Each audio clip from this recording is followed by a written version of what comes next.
Well, here we are at Bill and Jill Russell's farm, tree farm here in Panola County, Yes. just a bit north of Carthage, between Carthage and Marshall. And thank you for letting us come out today to look at your place. Well, appreciate having you come out, and we'd like to show you a little bit about our place and give you some insight in what we've done here, and also just take some time to visit with you. Well, we look forward to that. I think we're going to have a lot of fun. If this entrance is any indication to the rest of the place, then we're going to have a good time today. I think we will.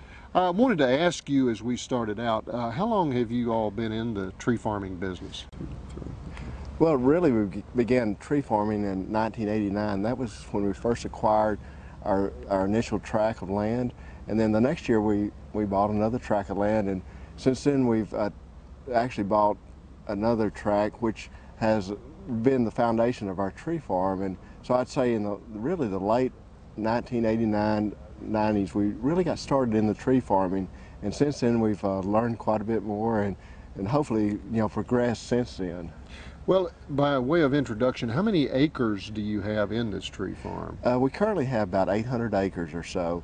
It's I would say probably 90% of it is actually in trees. Mm-hmm. The only portion that's not in trees is what we have in pipeline right-of-ways and oil field locations, but the vast majority of it is actually in a tree farm.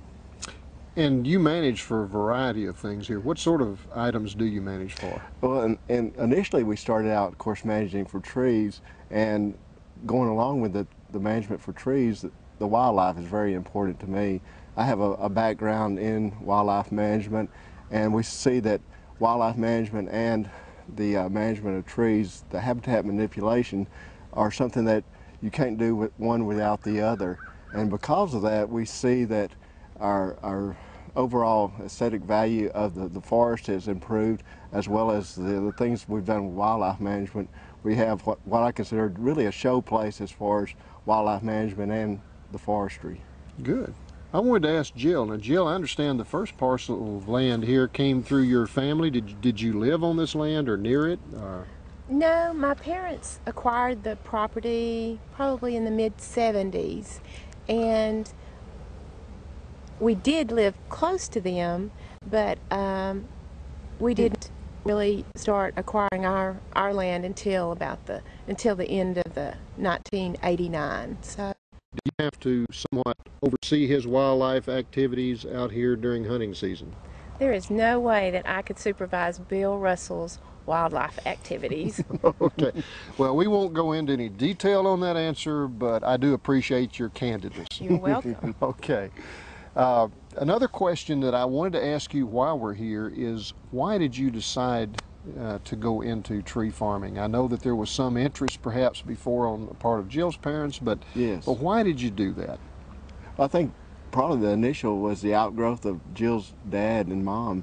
They provided a basis for us to learn a little bit about tree farming. The activities that they had done over probably the previous 20 years had kind of culminated in what we were seeing right after we got married, and so it kind of instilled into us that acquisition of land is great, but when you become acquirers of land, there's some stewardship that goes along with that. Mm-hmm. And the outgrowth of the wildlife management, the forestry management, and all that pretty well came together. And I think that is probably the main reason that we became tree farmers, is just realizing that land is important, land is valuable, but to take the resources that are with the land is even better. Well, that's great. Well, I know that we're going to get a chance to look at your place here very quickly, so let's go look at some of the rest of your farm. Well, let's go.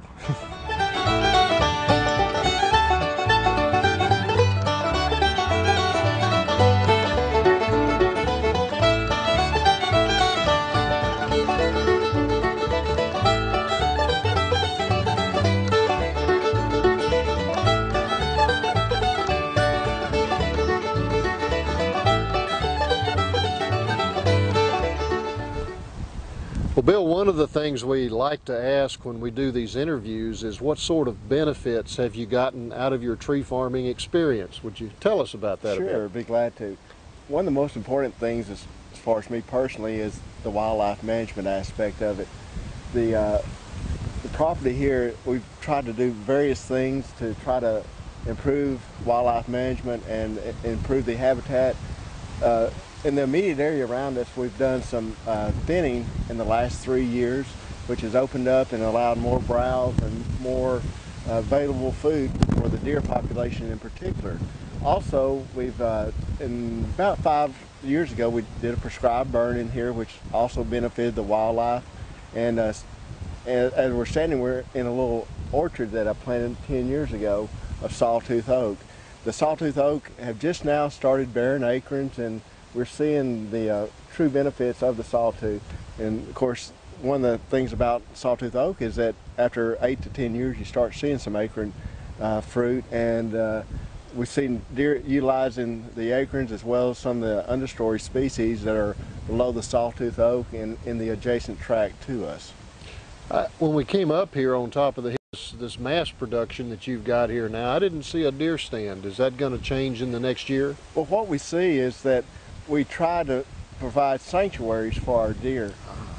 We have certain areas in which we have a concentration of deer stands, and then we'll have areas in which they're basically sanctuaries that we leave the deer alone. They're either close to bedding areas or they're close to some food sources, and so we do relatively little hunting in these sanctuary areas. And with having this much land under a wildlife management as well as a forestry plan, we're able to utilize the existing land a whole lot better to provide the benefit for the wildlife in addition to the forestry.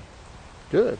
I noticed that as we were driving out to this location, we saw a pipeline area that you've got pretty heavily planted, and I understand that area has a name. Yes, for probably about the last 10 years we've been planting this pipeline. We generally will fertilize every year right after we plant. We plant the cereal grains, the Elvin rye, the wheat, and the oats, and sometimes some clover as well as some of the peas. And over the past few years, the wildlife has really benefited from this. But like you say, it's acquired a certain name that the game wardens have given it, and they call it the Emerald Highway. And it stretches from one end of the track to the other in a north-south direction for about a mile or so. And we see the deer utilizing this during the stress periods, especially during the late summer, early fall, as well as during the spring before the green up. And so it does have a good name to it, but it also provides great benefit for the wildlife as well. Great. So it covers them year-round pretty much. It really does. Yeah. And we've tried to establish food plots that are beneficial both from a hunting aspect, but also to provide a year-round food source for the deer and also the squirrels and other wildlife that we see. Are there any other benefits that have accrued to you by virtue of owning this piece of land? I think one of the things that has really been beneficial is that we've been able to bring young people out here. And a lot of these young people have projects. They do science fair projects. We've done several leaf collections. We've done insect collections. We've actually had a group that came out here and did a little wildlife management program. And because of that, they get to see some of the benefits that we've, worked so hard to try to improve the land over the years.